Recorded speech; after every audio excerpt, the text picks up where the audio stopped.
everybody, and welcome to the Feminine Principle Podcast, Astrology for Authentic Living. My name is Mel with Energetic Principles. And I'm Shawna with Neo Feminine Astrology. And in this episode, we will be discussing the astrology for the week of July 10th and what we have titled, Crisis Brings Opportunity. So the purpose of this podcast is to give inspiration and guidance for this week with real-life examples of what to expect. The three major topics that we'll talk about today are your moon sign and using the moon for self-care. We'll also talk about Mercury sextile Jupiter this week, which is about opportunities that are waiting for you.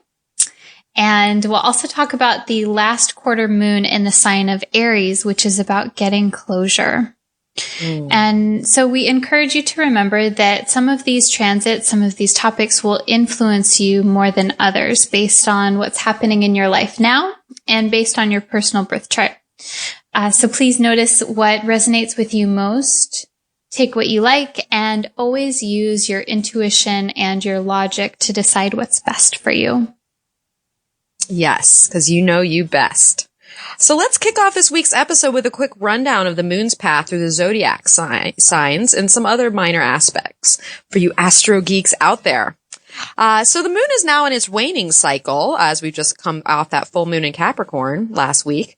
And we start the week off in the friendly yet detached sign of Aquarius, where she will stay until moving into the dreamy depths of Pisces on Wednesday. She keeps her watery course until moving into the go-get-'em sign of Aries late Friday or early Saturday, depending on where you live. She then heads over to stable Taurus late Sunday evening, but not before making a last quarter square to the Sun in Cancer, which we're going to go into much more detail about later in this episode.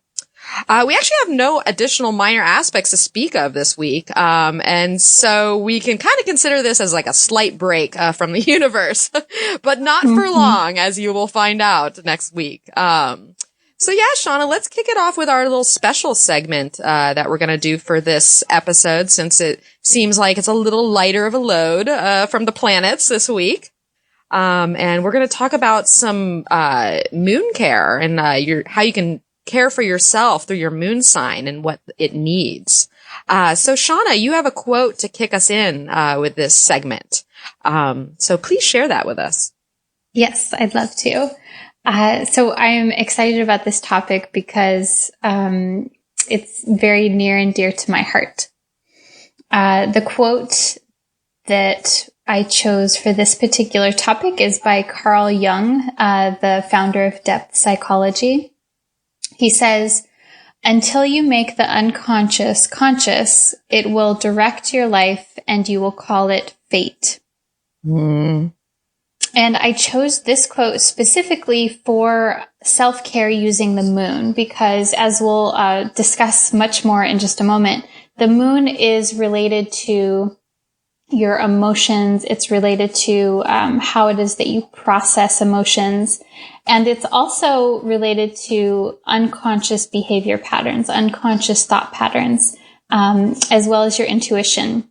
And so what's really interesting about this is that the moon, whether it's transiting or whether it's in your personal birth chart, it tells us what it is about, what it is inside of you that is unconscious in some way. And when you can become aware of that, through some techniques that we'll share with you, then you can actually take back some of your power and you can become more intuitive as well. So it's really interesting. And I love this quote to explain that process of the moon. Yes, that quote is, very much on point with the moon. And I mean, Carl Jung, brilliant man. Brilliant man. Yeah, so you're absolutely right about the moon and, its unconscious drive, and why, how that ends up playing out, for us on a day-to-day basis is that we become reactive, through our moon sign based on these unconscious drives that are motivating us.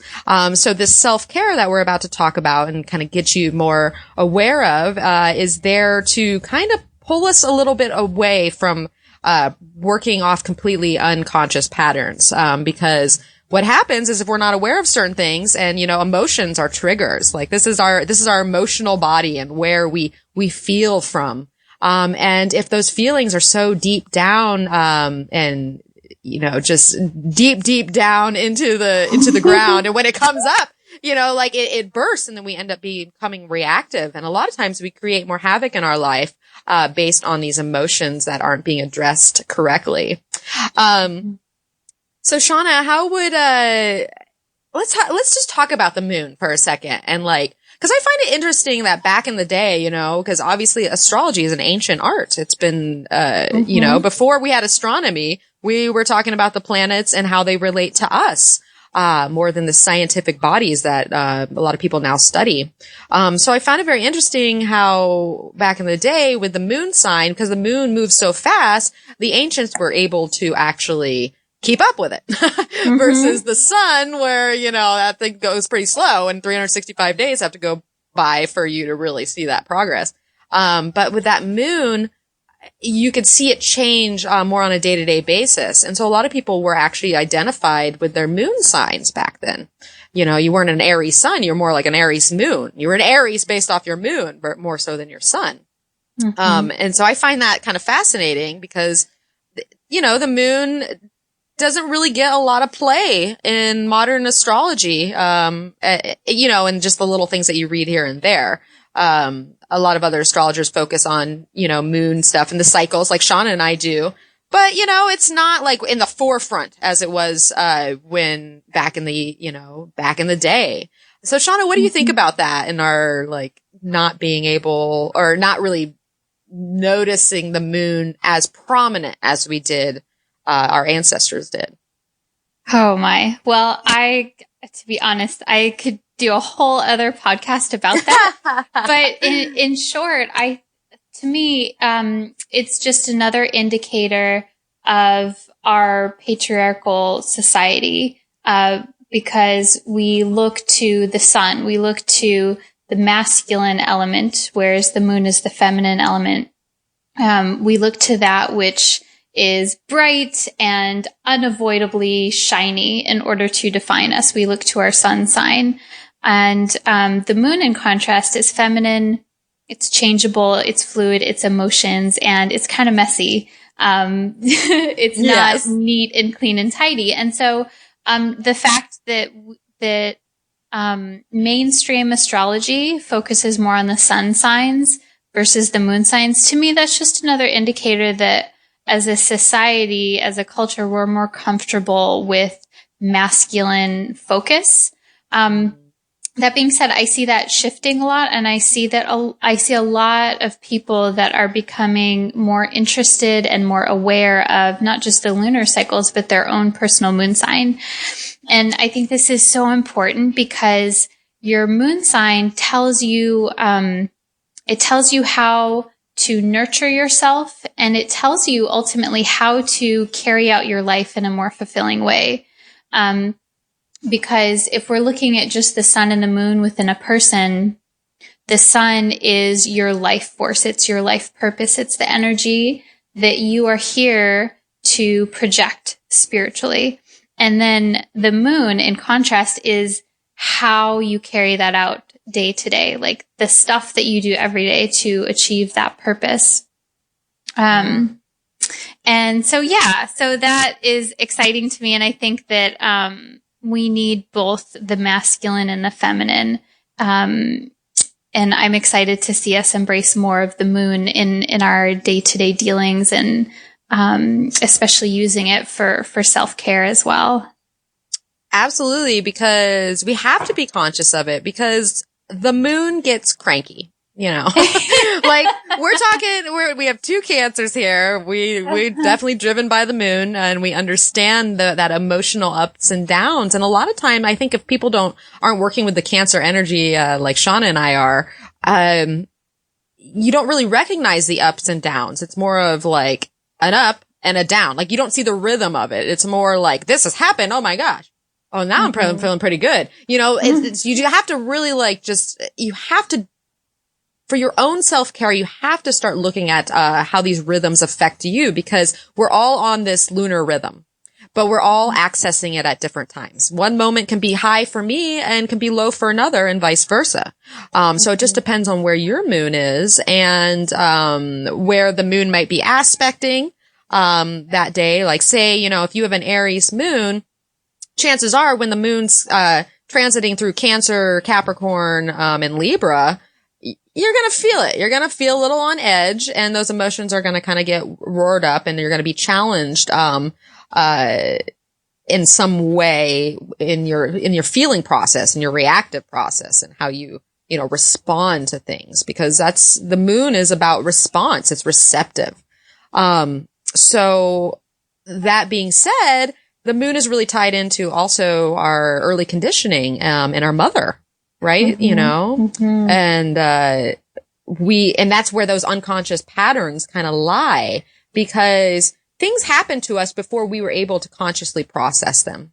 And because of that, they sit in this low down, deep, emotional space in all of us. And, part of our life and our own self-work, through psychological evaluation and, astrology and all these things, is we're trying to bring to light these unconscious motivations that were probably wired in us, from our family and our mothers, and, just what we encountered in that early state. Shawna, how important do you think our childhood and our moon, like when those two together, like?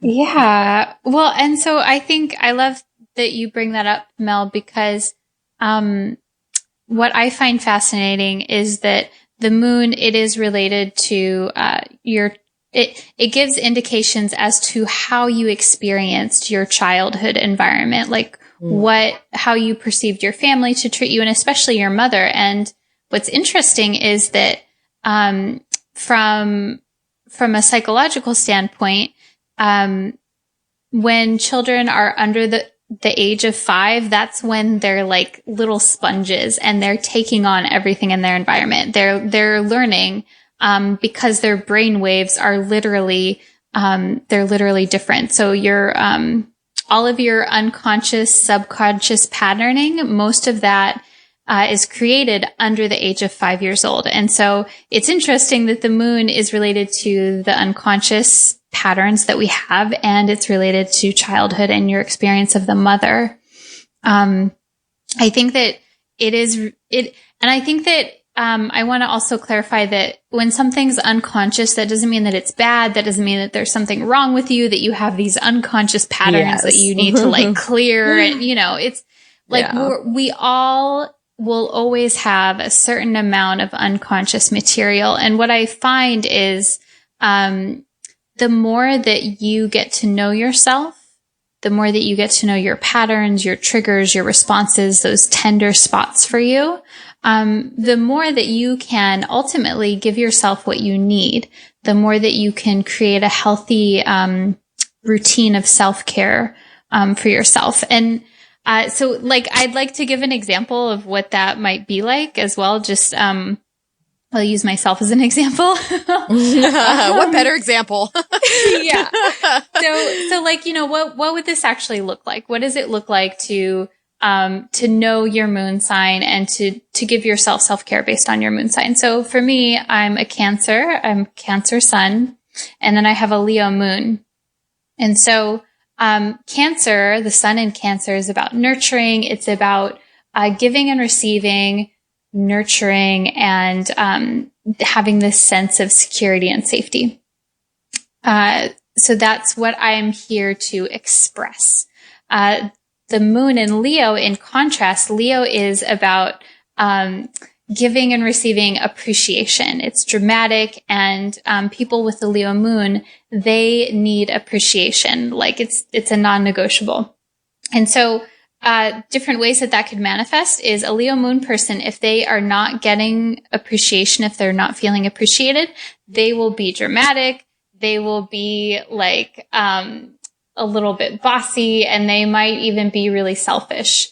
And, so those are the shadow side. And the way to self-care for a person like that, for me, I know is that I need to surround myself with people who do appreciate me and who tell me that.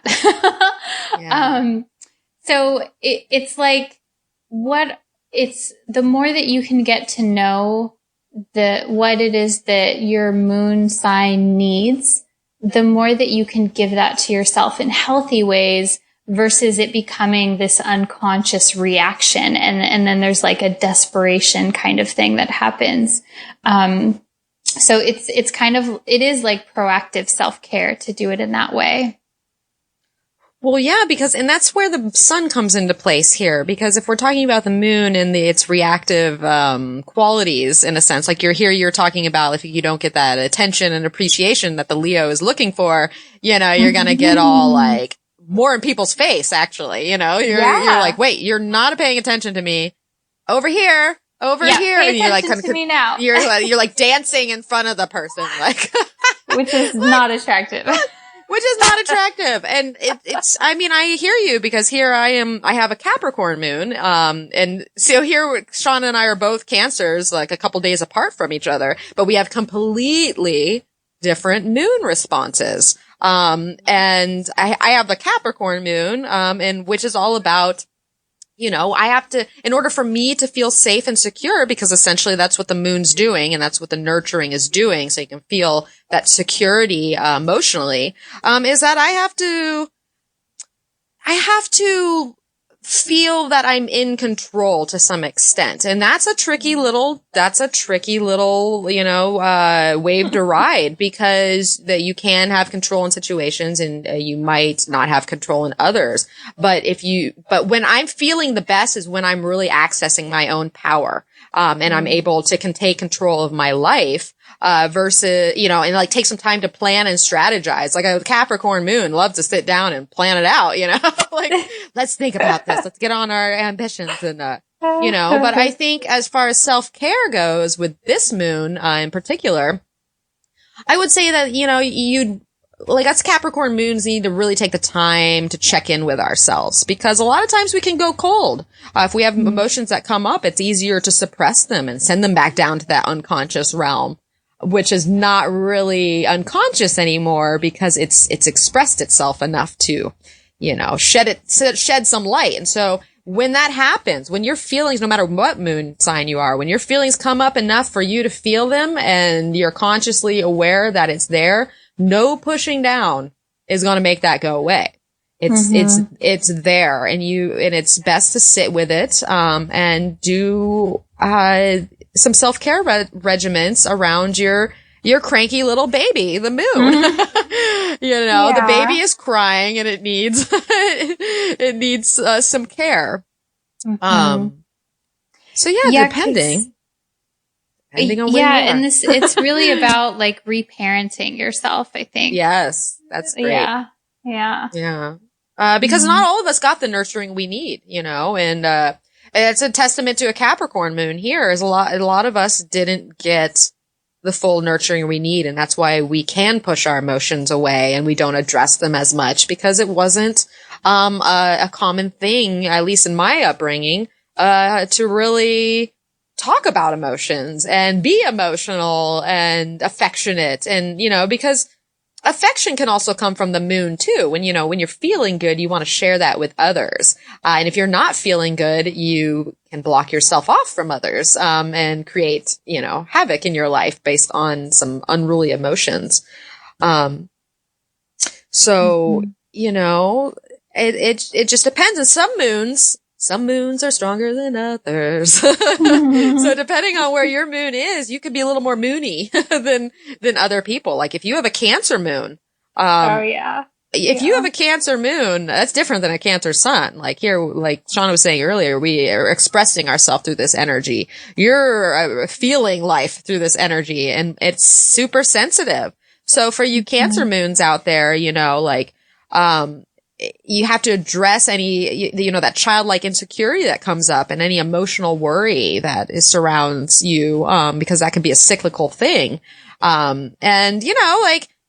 Get into cooking, nurture yourself through food, or making your home inviting for other people, and like for yourself mostly, like having that safe space for family and friends. And that will really make you feel good, in care for that emotional moon that can really go up and down, at any moment, and really any water moon, Pisces or Scorpio too, there's a lot of deep feeling faculties, there. So yeah. Yeah. And I think, the water sign, the moons that are people that have moon in a water sign are definitely more sensitive. They're more, sensitive to their environment and to even feeling the emotions of other people, whether that's empathic or clairsentient, etc. The earth moon signs are typically more practical. They're more, like your Capricorn moon, Mel. They're more like, all right, let's get down to business. They're less sensitive typically, and not in a bad way. It helps a person to just, feel more tempered, but there's a need to like watch for that being too practical and pushing things down. Well, yeah, because that's the thing with Earth moons is any Earth likes some type of control. That's the thing Yes. is it's the and so as Taurus, Virgo, and Capricorn moons, when you're trying to hold on and control some type of situation emotionally, that's kind of your red flag in a sense to really put that self care, because each moon kind of has a red flag. That's like Yes. and with like the air signs here, we have this detachedness, which, air and the moon aren't necessarily one in the same, like Gemini moons, the mind is going crazy. If you're emotionally, pumped up, your mind is going in circles, and any type of uncertainty in your life is going to put you in emotional chaos in a sense. And so that's why speaking out is so important for Geminis. And then the same for the Aquarius, you get a little detached. And react by rebelling against everything, So, you can still do that. Just like, how do you take that emotional energy and rather like separate yourself from others or feel that cold feeling? Like, how can you just be you and like align yourself with more unique talents like yourself and really embrace, cause that's the thing is like the moon's qualities are not, like Shawna was saying earlier, not a bad thing. We just have to reroute them to a more emotionally positive place so that they are useful to us, I would say. Yeah. And I think it's really just about giving yourself what you need, and what you need is never bad. I mean, it's like, I always think of the moon as like, the moon is hungry, and what do you need to feed your moon? What is your hunger of choice? Is it emotional security, like the water signs? Is it power, like the earth signs? Is it connection, like the air signs? Or is it passion, like the fire signs? And also I want to mention too, for anyone listening that doesn't know their moon sign, one resource that is great for astrology newbies is cafeastrology.com. They have a little section where you can look up your birthday, and it'll tell you what your moon sign is, and it'll also have a little blurb there. So, if you don't know what that is, you can look it up there. Nice. Good resource. Yeah, because it's good to know, like these are, it's a very important part of the chart. Like the three most important parts of the chart are going to be your sun, your moon, and your rising. And that really sets up the majority of the foundation to where we then work upon all these other little aspects that come into play. So to know your moon sign and to be aware of it, and to be aware of the cycles, because we haven't really addressed that too much. And this is just a little segment. And we actually plan to do something a little more in depth on the moon, along the road. But,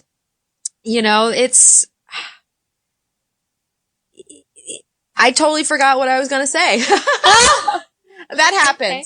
That happened. Well, but I had a point. While, to give you some time to think about that point, I'm excited to go into this topic a lot more for everyone. Mel and I have talked about doing a Facebook Live together at some point to talk about more in depth about each moon sign and to go into the cycles as well. So there's cycles. A lot that's what it was. Yeah. Yes. See? I was going to say that it's very important to pay attention to the cycle of the moon and understand which signs are maybe triggers for your own moon. Yes. Oh my gosh. Because yes. That's the thing, essentially. Because we have the cycles, which we talk about with the new moon and the first quarter and the full and the last quarter. But we have our own personal new moons and our own personal first quarters and full moons. And so depending on where your moon sign is for that, that's kind of going to set up your cycle. So it's like a cycle within a cycle, essentially.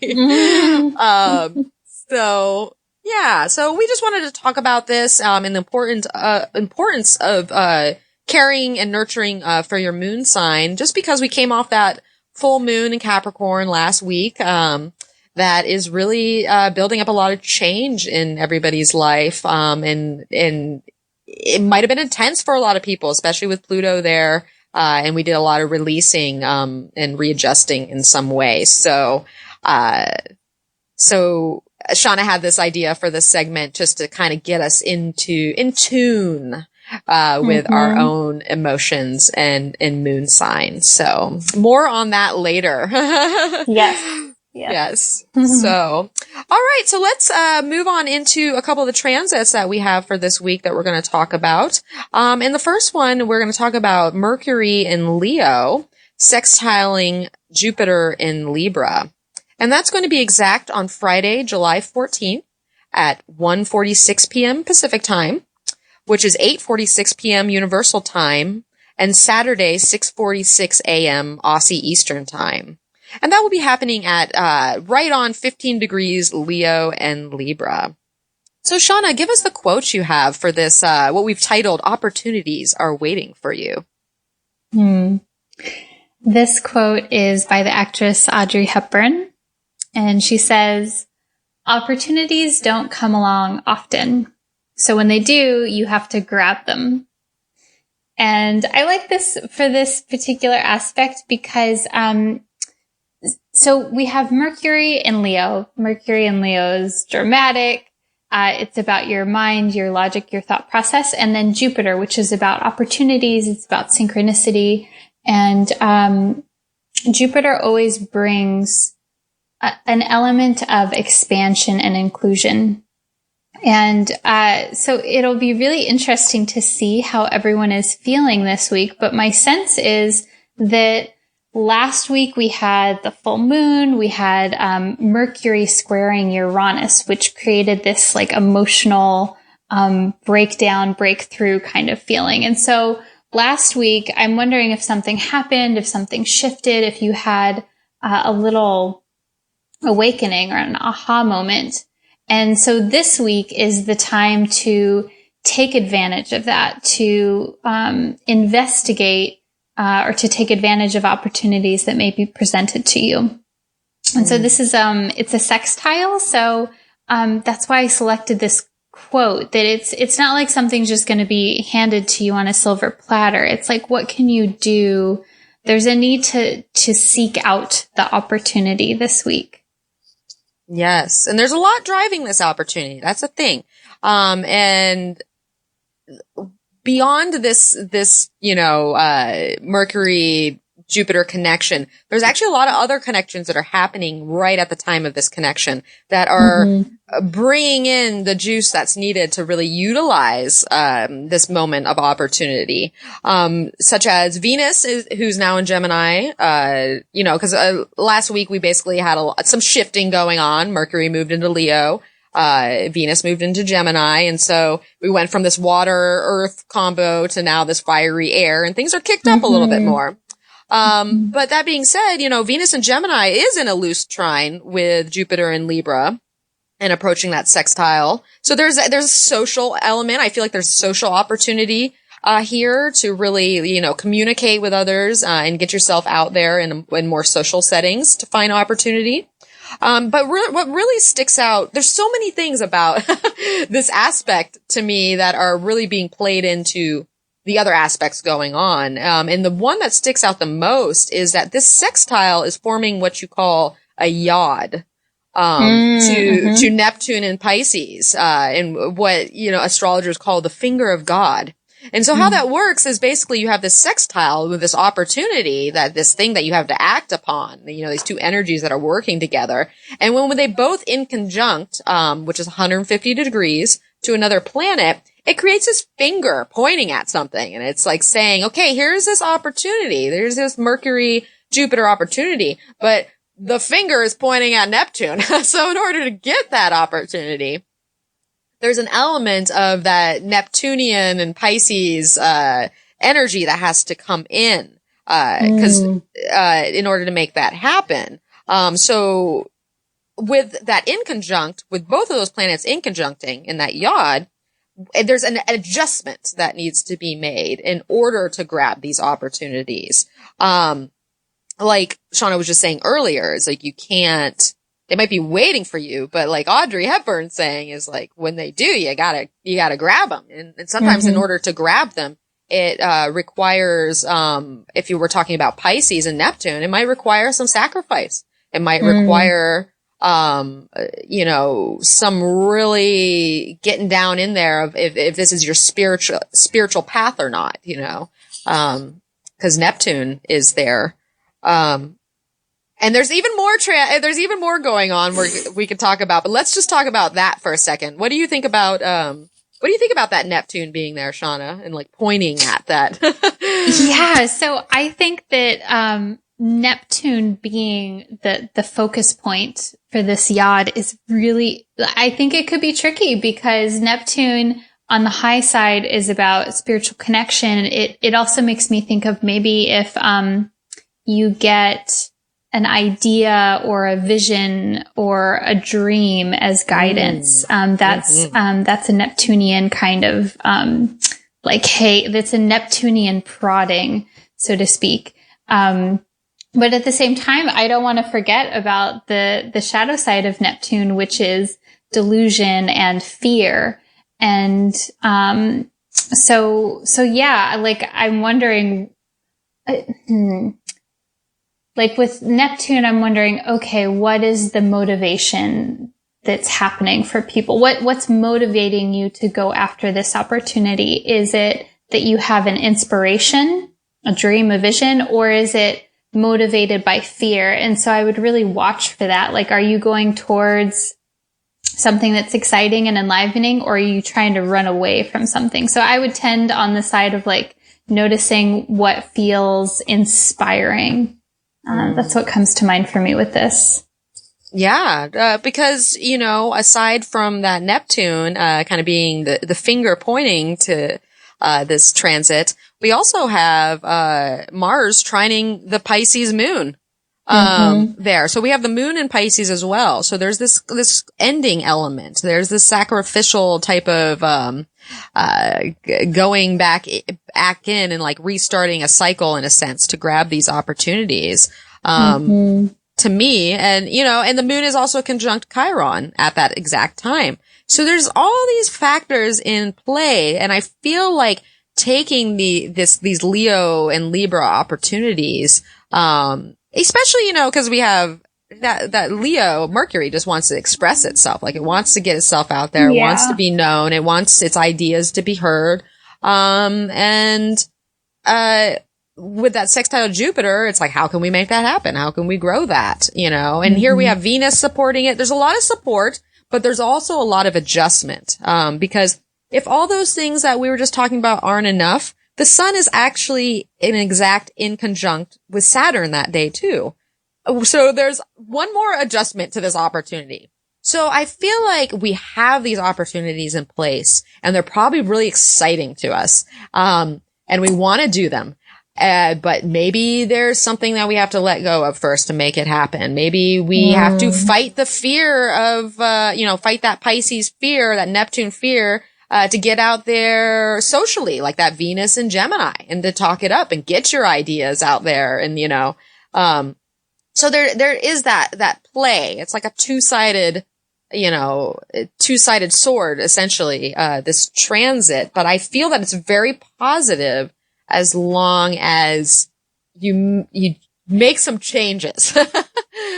Right. And, I love that term that you use, Mel, that there may be a sacrifice that's necessary or something to let go of. And as we're talking, I'm reminded of like all of the simultaneous and gradual shift from earth and water energy that we're having, which is about security and hunkering down, into the fire energy, because we had Venus and Mercury both go from earth and water into now fire and air, which is more about connection and passion, and it's like enlivening. And next week the sun will move into Leo, and then next month we're going to have our eclipses, and it'll be Leo season, the fire. So it's like, yeah, what needs to be let go of, or what needs to be sacrificed now as we move into this passionate, fiery kind of phase in the coming weeks, in the coming month. Yes, because it's true. Mercury is testing its foot in the Leo fire right now, and a lot of the planets are going to follow suit there. And I think mainly because we have that Pisces. We have that Pisces moon in late degrees conjunct Chiron. I feel like this opportunity is really not only an opportunity to grow, but also to release a lot of emotional past or emotional pain or something that we've been holding on to. Because like we said, Mercury is testing the waters of Leo right now, but there's still other planets in Cancer that are wrapping up this emotional transit for us and what we've been working on for this Cancer season. So we're not out of the emotional woods yet. So in a sense, I feel like there's great opportunity here when we were able to release those emotions with Pisces and let them kind of merge with the opportunity. Like, how can we turn those feelings around and really take that emotional juice to get on board with our hearts, because essentially that's what Mercury's focused on now, is aligning our minds with our own hearts and to go after what we love and what inspires us. And we don't need no stodgy old moon holding us back, right? We gotta get that emotional energy out there, with this wrapping up this Cancer transit, so that we can really focus on our hearts and what we love, going into this Leo season that's just around the corner. Yeah. And that seems to vibe so well with the tarot cards that came up for this transit as well. Yeah, I know. I was surprised by this week's tarot, because it really highlights, change and opportunity. And so what we have here for Mercury sextiling Jupiter is I've got the Wheel of Fortune as the focus and the Eight of Cups as the grounding card. So of course here we are talking about opportunities, and the Wheel of Fortune comes up. And that can be a wonderful thing, as the Wheel of Fortune does kind of, show a little bit of luck, and where our fortunes might be on the upside of things. But keep in mind, it's a wheel, and it goes up and it goes down. So essentially, yeah, it could be good luck. It could be bad luck. But I think the most important thing to focus on here is change. And, the fact that change is eminent. And in order to really embrace the opportunities that are before us, we have to change, because a lot of times, it's very rare that an opportunity comes to you without asking you to change something about yourself. Yeah. Essentially, even if it's down to like how, where I drive to work every day. You take you get a new job, and you're not traveling 30 minutes on a commute anymore. You've got this 5-minute commute, and you have this better change in your life that allows you more time with your family, but it's not the same thing. It's a different thing. And so this is just really highlighting just change that's happening to us right now. And, if we find ourselves on the upside of change, we really want to grab that.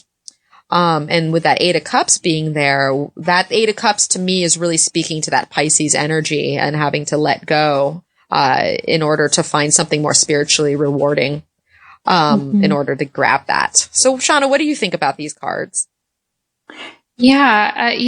I love the Wheel of Fortune. I think that's a killer card for new opportunities and something yeah, this shift towards something else the Wheel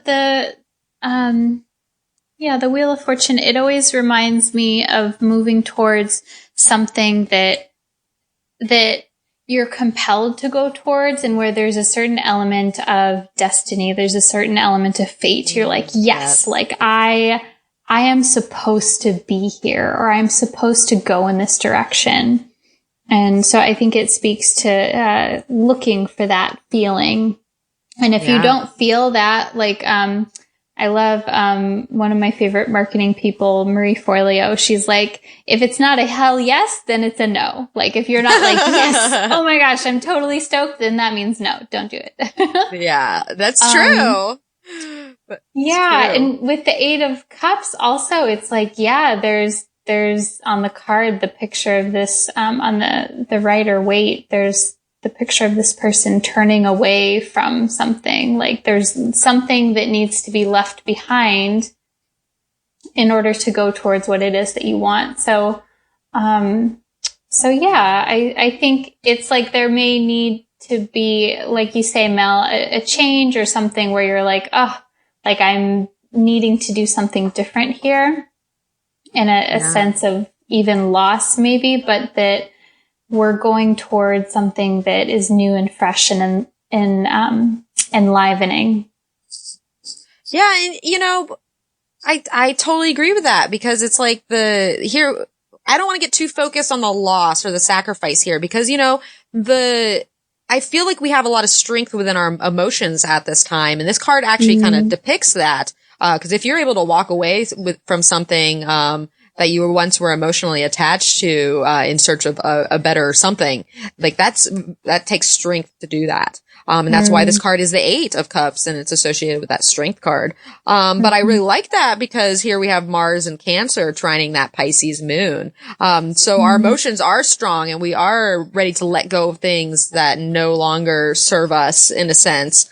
Especially with that, Neptune Yod, which is also asking for release. So I think that the releasing part in in stepping forward in that path of change and emotionally letting go of what once was might be a little easier than we think it's going to be. I think like the planets are really like, yeah, there's going to be adjustments needed there with that Saturn and our habits and our everyday, kind of beliefs around things, especially being in Sagittarius, and then those Neptune adjustments. But ultimately, like, our drive it seems to be aligned with our emotions right now. And when we were talking about the moon care earlier, that moon is reactive.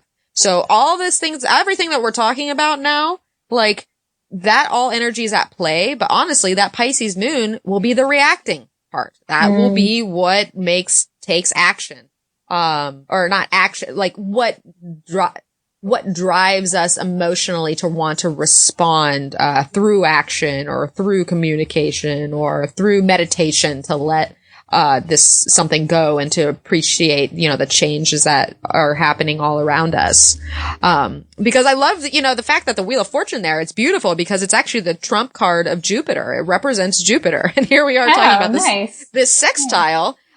So yeah, Jupiter really is at play here, and trying to get something, trying to get us on board for the growth that is, best balanced for where we are today.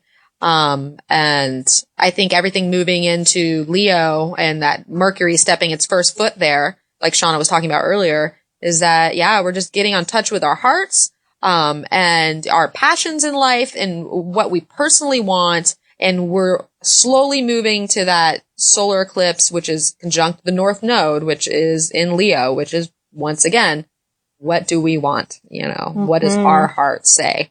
So, Yeah, so that all being said, I have a couple questions for us to take away with this transit and all the other transits that kind of make up this transit. And so the questions I would ask myself, I would say, what do I need to let go of in order to grab the opportunities coming my way? I would ask, how can I adjust to whatever fears that might come up around my own growth? I would ask, can I make the necessary life adjustments and find peace with what I'm laying to rest? And then lastly, I would say, how can I ride the wave of change like a pro? Where can I position myself to come out on top? So, I love that last one. yeah, because it's true. You know, we're talking about opportunity once again. You have to position yourself. You have to get yourself in the right line. No one's going to do it for you. Because here we are talking about Leo Mercury. Leo can stand on its own and go after what it wants. So now we can move on to the last thing that we're going to talk about in this episode, and that is that last quarter moon in Aries, which is going to be happening exactly on Sunday, July 16th at 12:26 p.m. Pacific time, which is 7:26 p.m. Universal Time, and Monday, 5:26 a.m. Aussie Eastern Time. And that will happen at 24 degrees Aries and Cancer. So Shawna, kick us in with this, your quote for what we have deemed getting closure. So this quote is by the American author and cartoonist, sweet cartoonist, Dr. Seuss. He says, "Don't cry because it's over. Smile because it happened." And I love this short and sweet, typical Aries style, for the last quarter moon in Aries, because the last quarter moon is traditionally termed as a crisis in consciousness. And what that means is there's an element of like, oh my gosh, what does this all mean? Why am I doing this? It's a call to get closure on what it is that you've done, whether that's within the last month or something that you're working on right now. And it can be a more reflective time. It can feel more somber.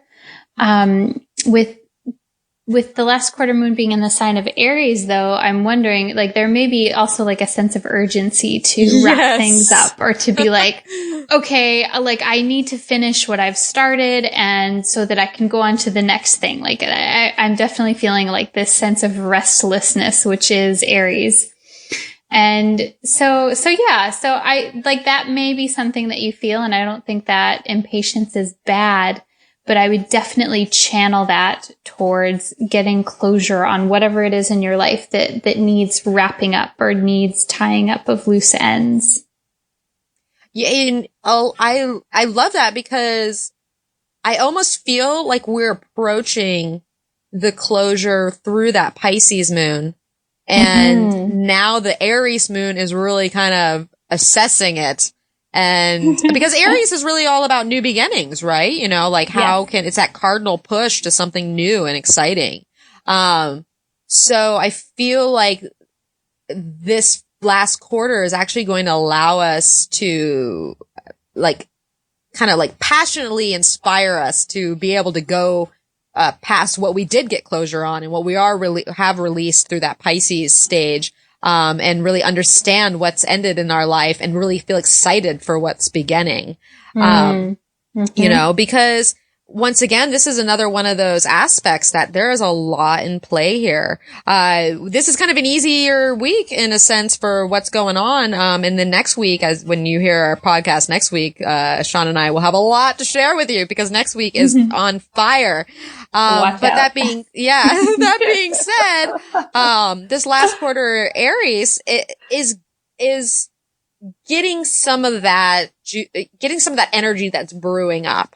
So just a couple things for you to know, during this last quarter is that this moon, is approaching Uranus in Aries. So there's a Uranian energy going on here to where we do want to break free of old structures. And like Shawna said earlier, we're going to feel that much more restless. There's going to be an impatience and a quickness about this emotional energy that will, we will want to act.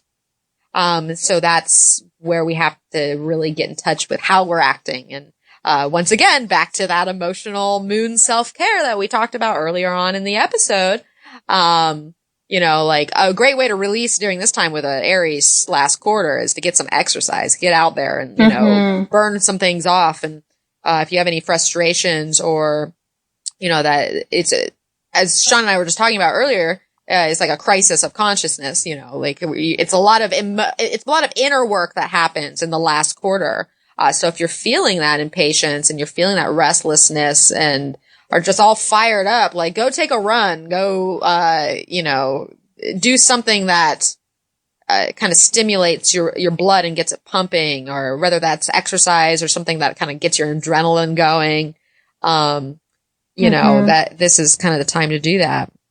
But yeah, continue on, then we'll talk about some of the other, aspects that are influencing this last quarter.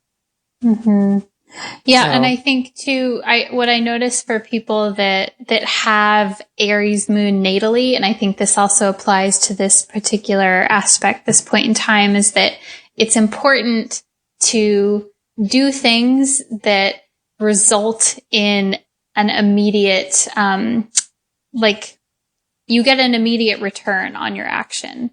So, the more that you can do little things that actually result in progress, like to, what's that term? To go for the low hanging fruit, so to speak. Fruit, yes. Yeah. That's going to feel really good. So I would focus on more of that. Like, okay, what can I do now that will actually bear like some kind of result? What can I check off my list that's really easy? Because Aries is like, does not have the patience to deal with shit that takes a long time. That's a brilliant point. That's true, because here we're coming off of last week's full moon in Capricorn, and Capricorn will take its time. It'll plan it all out. It's got like a 10-year plan, and we're going to go here and do that, you know, do whatever. And then Aries moon rolls around in this last quarter, and it's like Shawna said, you're going to want to pick that low hanging fruit because you're not going to have the patience, you're going to want quick results. Yeah, essentially. Yeah. Otherwise, you're going to feel emotionally hot under the collar, and you're going to feel frustrated that things aren't moving fast enough. And especially with that Uranian energy. Which I want to also bring up, not only do we have the moon approaching that Uranus in Aries, which it's only about a 3-degree difference. We also have, Mars within a degree of squaring Uranus, which we'll probably be talking about next week. As well as Venus is also approaching a square with Neptune and trining Jupiter. And so there's so much action once again in the air that's triggering this last quarter, the thing I take away from all that, cause there's so much at play right now. But mostly it's this moon and like how, like we were talking about earlier, and its reaction, how it's kind of, it's number one in the factor here because that's what's gonna rear up first. But I love this transit for the reason of one particular reason. And that is that this moon is trining the North Node in Leo exactly. This is about growth. Whatever's happening now and whatever we're taking action on, because this is a final push in this moon cycle that we started with the new moon in Cancer. And it's a cardinal push. There's a lot of energy behind this. So we really can, take that energy to, put all those last pieces of a puzzle into place with these new things that we've been working on, and really going forward with the newness in our life. Now that we released with that old Pisces moon in the last transit we talked about, and we're getting on board with what it is we've started and really putting our energy into that. So there's this North Node soul growth that's around, whatever's happening at this time for everybody involved. I think. Yeah, I love that. And because it's a trine, it has a sense of effortlessness to it, which is really, really sweet, really cool, which is good for the Aries energy too. It's like, okay, here you go. Let's do it. Let's let's get the shit done. Yeah, let's get the shit done because I'm restless and my heart wants this now. My heart says now. And so Aries motto. I know. Yeah. Right. Well, that's what I said. I had written down when I was thinking about this earlier. I was like, we want what we want and we want it now. Yes. That's essentially Aries Moon or any Aries energy. And that's the beauty of Aries though, is like, yeah, it might be a little impatient, a little hot under the collar and fired up. But the beauty of Aries is it allows you to take a risk. It allows you to, take a risk to step forward, in your life and like pioneer new avenues, especially with Uranus sitting on this moon. We're ready for some newness. We're ready for freshness. We're ready for change. We're ready. So it's really about, getting in touch with this moon, because keep in mind the sun is still in Cancer and we're wrapping up some Cancer issues. So I think a lot of this has to do, with being able to get like emotionally behind the changes that we're making now and these new paths that we're going on. Because the emotion, we're still gaining emotional awareness here. Sun has not left Cancer. There's this element, and why that's squaring, is because we have to get out of our own emotional comfort zones and our own boundaries that we've put in place, around our emotions. And I think this Aries last quarter is really going to push us into new territory and allow us to take an emotional risk of sorts, so that we can find ourselves in a better place to push forward when we're in Leo season. We're, we've talked about earlier, is we're getting closure. This is closing up something, in order for us to really, birth once again in that Leo period. Yeah, I love that. So, it's emotional new beginning of sorts, is kind of what's happening, in this transit, especially since this is, still Cancer season. And those emotions are there. And then Mars is still in Cancer as well. And that is providing that square to Uranus. So emotions are very much in play. And we're going to have to get, cause here we are, Mars and Cancer, we have mutual reception going on, right? Mars and Cancer with the moon and Aries. So there is that element. And why Shawna mentioned earlier about the impatience and the restlessness and to pick the low hanging fruit, because you might not have it in you to be able to like deal with the struggles of other things, cause you might blow up, that's the thing, is Aries can kind of be a little volcano-like sometimes if, there's anger there. There's deep-rooted anger in an Aries moon, somewhere down in there. But that's their like resource. Like that's what that energy and that, that fire is like what drives an Aries moon forward. So it's not to be, scoffed upon. Like it's not a bad thing. It exists, but how can we use that constructively? So yeah. Yeah. And what I love about the tarot cards for this aspect is it is guidance to use that fire, to use that hot, passionate energy of Aries, because I was just thinking, we got the Empress card as the grounding card, which is like femininity and beauty and creativity. And, it's like, it's such a creative and, I keep going back to the element of fertility. Like there's something here that is meant to come out into the world. There's a need to share and that kind of thing. And, so I'm struck by that a lot. The Empress is about growth, right? Like this is the supreme nurturer that's able to, you see the card and she's surrounded by this beautiful garden and like, just has that pregnant belly. Like there's a growth aspect here and, coming off the fool that's taken the risk, to the magician that uses his talents, to the high priestess who goes within and listens to their own intuition, to then begin to nurture all that and to grow with what all those resources that we had before us. So yeah, we have the Wheel of Fortune once again as our focus and the Empress as our grounding. So change is back, change is here. And really, one of the reasons why I love the Empress in this position that's grounding this whole thing is we have a lovely trine happening with Venus and Jupiter, in air signs. So there is this lovely element of growth and easing and opening up to our own ability to accept change in our life and grow with the path that is being put before us. And to grow with the opportunities that we grabbed earlier with that Mercury sextiling Jupiter.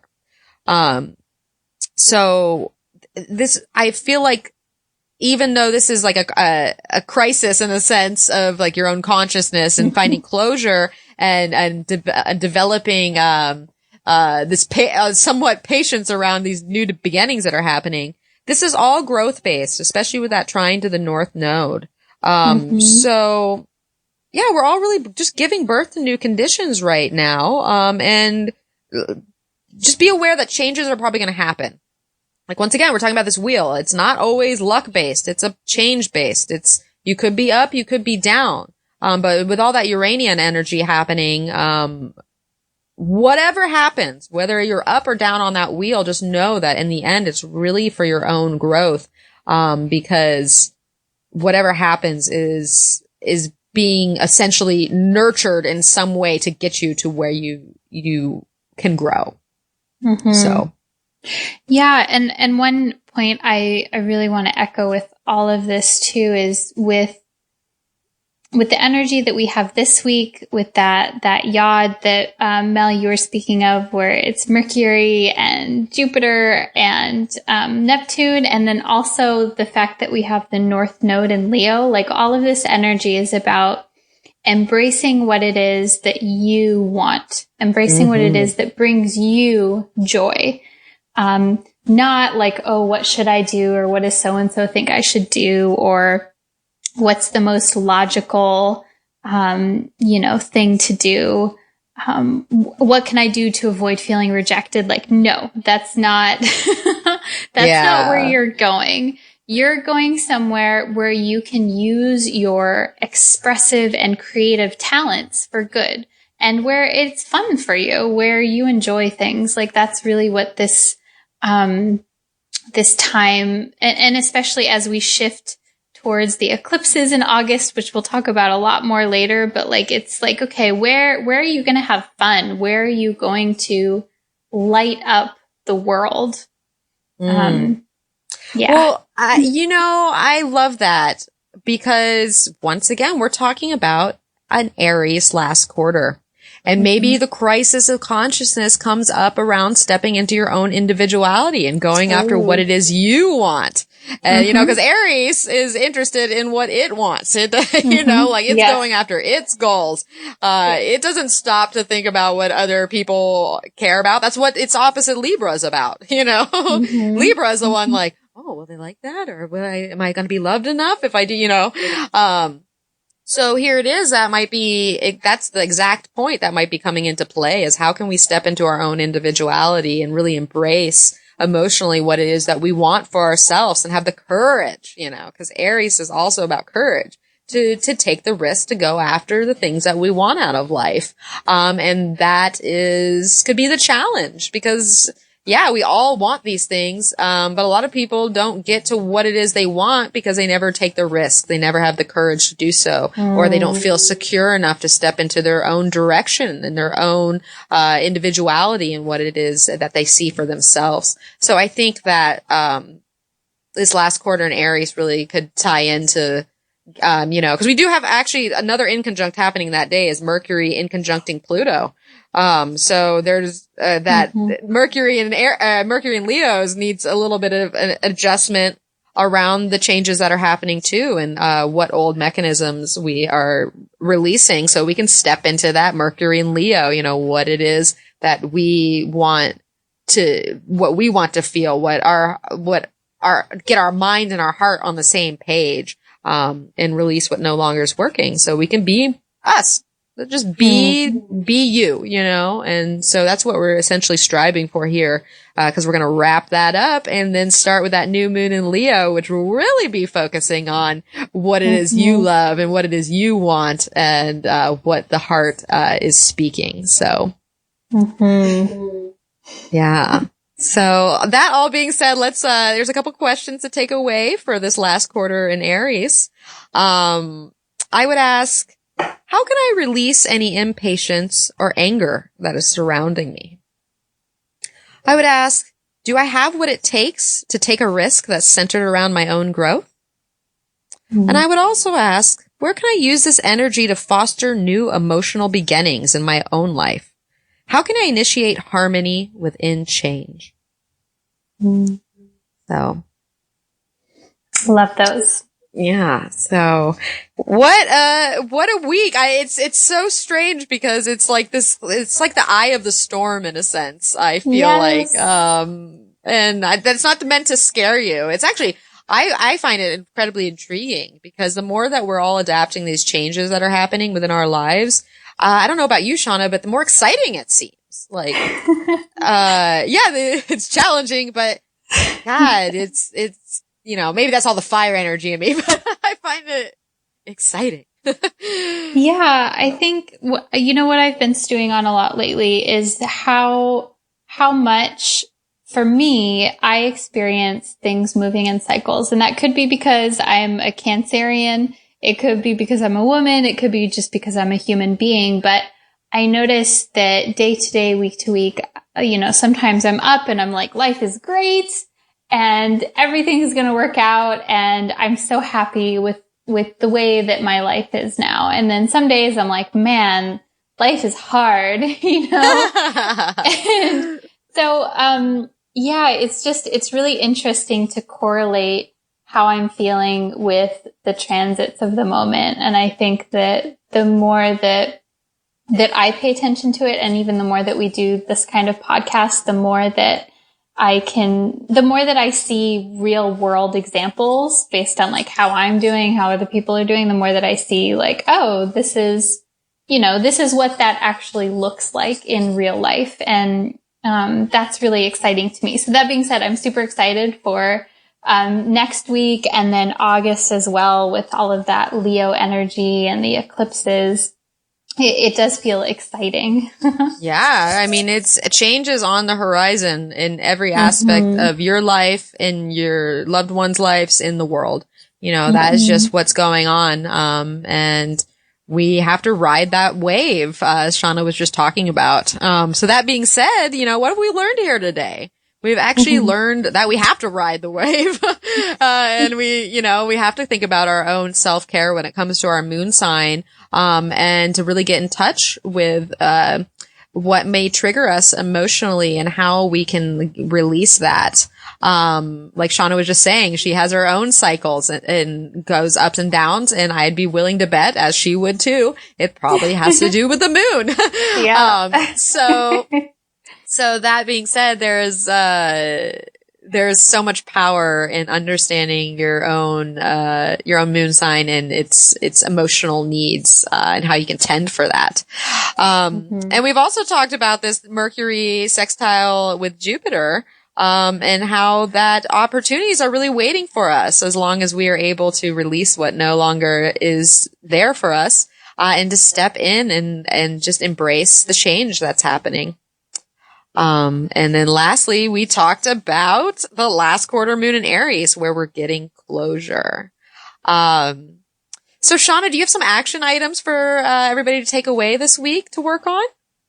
Yes. So this week's action item, I want you to investigate your moon sign.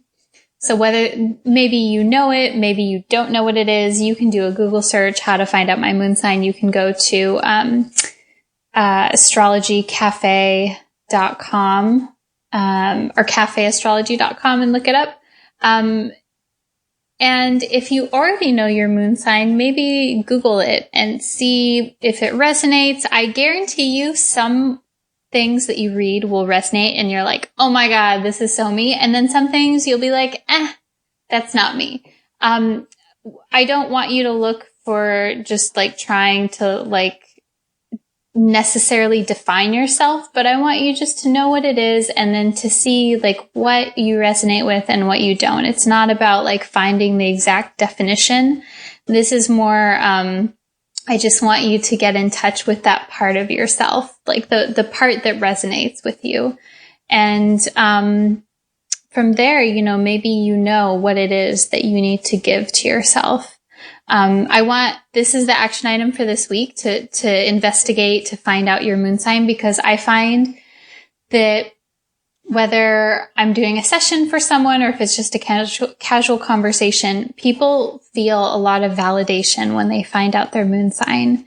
It makes them feel more normal because they're like, oh, like this is okay that I'm this way. Yeah. It's okay that I'm really sensitive, or it's okay that I need to feel appreciated, or it's okay that I want to feel in control and have authority. Like, you know, it's normal for you and you should be that way. So that is action item for this week, to find out your moon sign and then to see what those qualities are that resonate with you most. Yes, I love that. That's a wonderful takeaway. And something that everybody, I think, should know. And if you want to go in depth with that, keep in mind that both Shawna and I are here for that, and we do readings. So if you want to get in there and really learn about the moon, and find your sign and do more of an intensive type of session, we're both here for that. So just so you know where you can find us, you can find me at energeticprinciples.com. And you can also find me on Instagram and Facebook at Energetic Principles, where I do daily IG advice, and fun little pictures.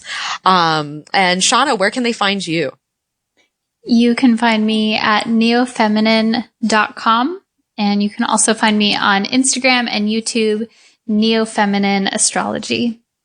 Yes. So we're out there, and we're here to help every day and just share our experiences and share our love for astrology. I mean, if you can't tell, we love it. And it's such a useful tool, not only for ourselves and our own personal lives, but to connect with others and help them understand where they fit in this big picture we call the world. So,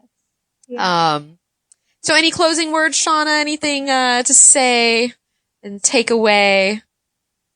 I'm just sending everyone lots of love, and I'm excited to connect with you all next week. Yes, and I ditto that. So I hope that everybody has a fabulous week, and we thank you so much for tuning in. And until next time, may the stars be with you. Namaste.